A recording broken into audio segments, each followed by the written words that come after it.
118, 16, 17 వచనాలు.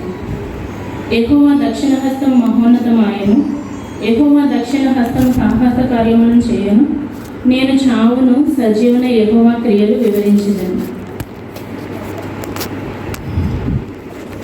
మరి మాది ముట్టాయిలు సియోను ప్రార్థనా మందిరంలో దైవ సేవకులు జయసింగ్ గారు, వసంత విద్య గారి 3వ కుమార్తెను.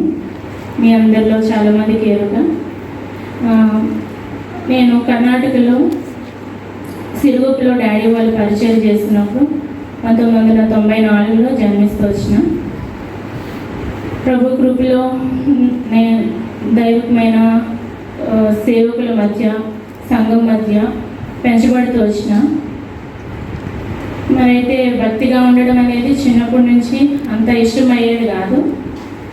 అందరూ నా ఫ్రెండ్స్ వాళ్ళందరూ చక్కగా ఎంజాయ్ చేసేవారు. సినిమా పాటలకి డ్యాన్స్ వేయడం, టీవీలో అట్లా చూడడం. ఇంట్లో ఏమో చాలా స్ట్రిక్ట్గా ఉండేది కాబట్టి అంత తిట్టుకునేదాన్ని. అయితే ప్రభు కృపను బట్టి దేవుడు ఎప్పుడు కూడా అట్లా చెడుగా స్నేహాలతో చెడుగా తిరగడం అనేది నా చుట్టూ అలాంటి సరౌండింగ్స్ లేకుండా దేవుడు చేస్తూ వచ్చినాడు. ఎంతో క్రమబద్ధమైన రీతిలో తల్లిదండ్రులు పెంచుతూ వచ్చినారు.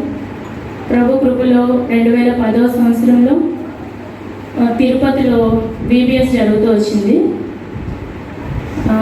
దైవ సేవకులు ప్రసాదంకులు, వరప్రసాదంకులు సంథింగ్ ఆ అంకులు బీబీఎస్ పెడుతూ వచ్చినప్పుడు అక్కడ దేవుని వాక్యం ద్వారా దర్శించబడి అక్కడ పిలుపునిస్తూ వచ్చినప్పుడు నేను ఇదే సమయం, ఇదే మిక్కిలి అనుకూలమైన సమయం, ఇదే రక్షణ దినం అనే వాక్య భాగం ద్వారా నేను ఎంతగానో పశ్చాత్తాపంతో ప్రభు సన్నిధిలో నా పాపాలన్నీ ఒప్పుకుంటూ వచ్చిన.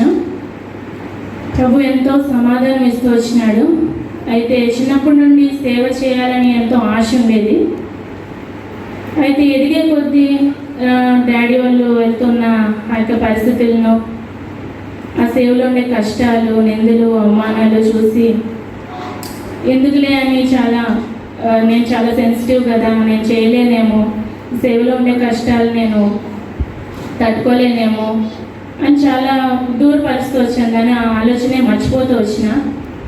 చదువుకుంటుండే దినాల్లో పీజీకి వచ్చినప్పుడు నేను ఆ యొక్క సేవ తీర్మానాన్ని మర్చిపోతూ వచ్చా. పీజీలో సెకండ్ ఇయర్లో సిక్నెస్ వచ్చింది. మీ అందరికి తెలుసు, చాలామంది ప్రార్థన చేస్తూ వచ్చినారు. ఆ సిక్నెస్లో చాలా నలిగిపోతూ వచ్చిన, మెంటల్గా, ఫిజికల్గా, స్పిరిచువల్గా జీరో అయిపోతూ వచ్చా. అయితే అలాంటి సందర్భంలో దేవుడు ఇక 118వ అధ్యాయం 17వ వచనం ద్వారా నాకు చదవడానికి కూడా వచ్చేది కాదు. అప్పుడు బైబిల్ మమ్మీ చదివించేవారు. చదివించేటప్పుడు ఈ కీర్తనలో 118వ అధ్యాయంలో ఈ 17వ వచనం ద్వారా దేవుడు నన్ను బలపరుస్తూ వచ్చాడు. నేను చావను సజీవన యెహోవా క్రియలను వివరించదననే మాట ద్వారా, లేదు నేను చనిపోను, నేను సజీవుగా ఉండి దేవుని క్రియలు వివరించేదాని కొరకు దేవుడు నన్ను బ్రతికిస్తాడనే ఆ యొక్క నమ్మకం, ఆ నిరీక్షణ కలుగుతూ వచ్చింది. ప్రభు ఎంతగానో సహాయం చేస్తూ వచ్చాడు మరణ పడక మీదకి వెళ్ళినా. అయితే దేవుడు నమ్మదగిన దేవుడు. చిన్నప్పుడు తెలుసో తెలియకో తీర్మానం చేసుకున్నాను కనుక ఆ తీర్మానం నుంచి నన్ను దూరం చేయకుండా దేవుడు సేవ జరిగించడానికి నన్ను బ్రతికిస్తూ వచ్చినాడు. వివాహం కొరికి కూడా ఎంతగానో ప్రార్థిస్తూ వచ్చినాం. మరి ఇక్కడ దైవజనులు చార్లెస్ ఐజక్ అంకుల్ అన్న, అదేవిధంగా ప్రిస్కిల్ అక్క వారి అందిన ప్రార్థనలో కూడా మేము రిక్వెస్ట్ ఇచ్చినప్పుడు ప్రార్థిస్తూ వచ్చినారు. సంఘంగా కూడా ఎంతోమంది చాలా భారంతో ప్రార్థిస్తూ వచ్చినారు. నేను కూడా ఉపవాసంతో, కన్నీళ్లతో ప్రభు సన్నిధిలో మొరపెడుతూ వచ్చిన. ఎన్నో సంవత్సరాలు, ఇంచుమించు 4-5 సంవత్సరాలు ప్రార్థిస్తూ వచ్చినప్పుడు ప్రభు ఇక అనంతపురం నుంచి ఇక సంబంధం రావడం జరుగుతూ వచ్చింది. ఇక అనంతపురం అంటే చాలా దూరం. ఎన్నో ప్రశ్నలు కలుగుతూ వచ్చినాయి.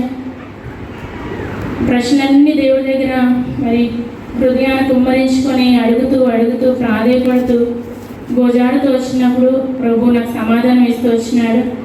దేవా, ఇది కరెక్ట్ వేనా కాదా, ఇదే త్రోవా కాదా అని ఎంతగానో మరి మోకాళ్ళ మీద కన్నీళ్లతో ప్రార్థిస్తూ వచ్చినప్పుడు దేవుడు సమాధానం ఇచ్చాడు. ఐజియా చాప్టర్ 30:21 ద్వారా దేవుడు మాట్లాడుతూ వచ్చినాడు. ఇదే త్రోవ, దీనిలో నడువుడి అని వెనుక నుండి ఒక శబ్దం మీకు వినబడను అని ఆ వాక్య భాగం ద్వారా న్యూ ఇయర్లో 31st నైట్ ఎర్లీ అవర్స్లో వాగ్దానం తీసుకున్నప్పుడు ఆ వాగ్దానం నాకు వస్తూ వచ్చింది. దాని పై వచనాలన్నీ కూడా నా కొరకే రాయబడినట్లుగా అవన్నీ మాటల ద్వారా ఒక 6-7 వచనాల ద్వారా నాతో మాట్లాడుతూ వచ్చినాడు. ఎంతో సమాధానం ఇరు కుటుంబాల మధ్య కలిగించాడు. అదేవిధంగా సేవ కొరకే కూడా నా బలహీన పరిస్థితుల్లో నా తీర్మానాన్ని మరలా పునరుద్ధరించుకుంటూ వచ్చినాను. ఒక 3-4 సంవత్సరాల క్రితం ఇక్కడ VBS జరుగుతూ వచ్చింది. ఆ VBSలో మేము కూడా పార్టిసిపేట్ చేస్తూ వచ్చినాం. అప్పుడు స్టీవెన్ అంకుల్ వచ్చారు. లాస్ట్ డే టీచర్స్కి మీటింగ్ పెట్టారు.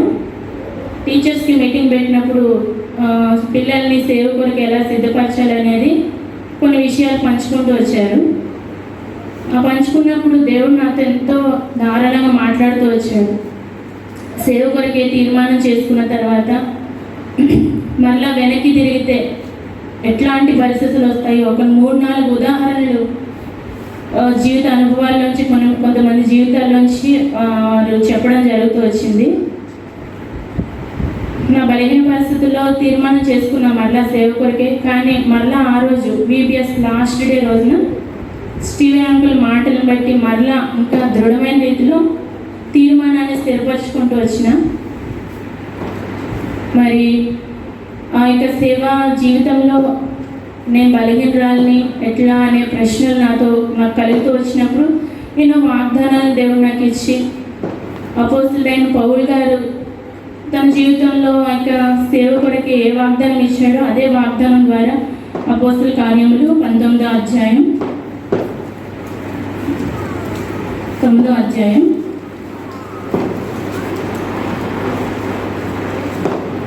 వచనం ద్వారా దేవుడు సేవ కొరకు వాగ్దానం చేస్తూ వచ్చినాడు. అందుకు ప్రభువు, నీవు వెళ్ళుము, అన్యజనుల ఎదుటను రాజుల ఎదుటను ఇజ్రాయేలీయుల ఎదుటను నా నామం భరించుటకు ఇతడు నేను ఏర్పరచుకున్న సాధనమై ఉన్నాడు. ఇతడు నా నామం కొరకు ఎన్ని శ్రమలను అనుభవింపలను నేను ఇతనికి చూపుదనని అతనితో చెప్పాను. ఈ 2 వచనాల ద్వారా సేవ కొరకే నేను దేవుడు నాతో మాట్లాడుతూ వచ్చాడు. మళ్ళా స్థిరపరచుకుంటూ వచ్చిన వివాహం విషయంలో కూడా దేవుడు అద్భుతమైన సహాయం చేస్తూ వచ్చాడు. మరి యెహోషామాలో 8వ తారీఖున ఇరువురు జీవిత పాలుభాగస్తులుగా జతపరచబడుతూ వచ్చినాం. ఎంతోమంది ఇక్కడ ఉన్న వారిలో చాలామంది నా కొరకే అందున ప్రార్థనలో ప్రిస్కిలక్క చాలా నాకు సంతోషం అనిపిస్తూ ఉంటుంది, జ్ఞాపకం చేస్తూ వచ్చారు. అత్తయ్య ఎప్పుడు చెప్తా ఉండేవారు, నీ గురించి మాత్రం మర్చిపోవట్లేదమ్మా, ప్రార్థన చేస్తున్నారు అని.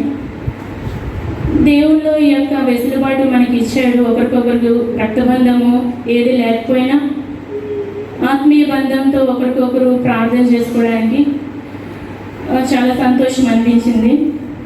ప్రభు నామంలో అక్కకి అన్నకు కూడా వందనాలు, మీ అందరికీ వందనాలు. ముందు నా సేవా పరిచర్య కొరికే మీరు ఎంతగానో భారంగా మా కొరికే ప్రార్థించవలసిందిగా మనం చేస్తున్నాను. ఈ కొద్ది సాక్ష్యం దీవించిన